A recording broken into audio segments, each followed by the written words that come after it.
Hello everyone, welcome back to our channel. In this video, I will guide you through how to delete account in Cineswipe application.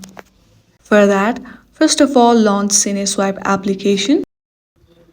Then, at the bottom right corner, you will see human icon, tap on it. From there, on the top right, you will see setting your icon, go through it. Tap on account option. At the second, you will see account deletion option available. Tap on it. From here, you can see a warning saying that your account will be permanently deleted.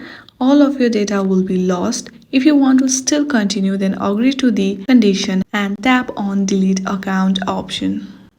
Then type confirm to delete your account.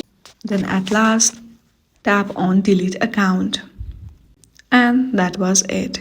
Your account has been deleted successfully. I hope this video was helpful. If you like this video, then please do not forget to like and subscribe to our channel. Thank you for watching.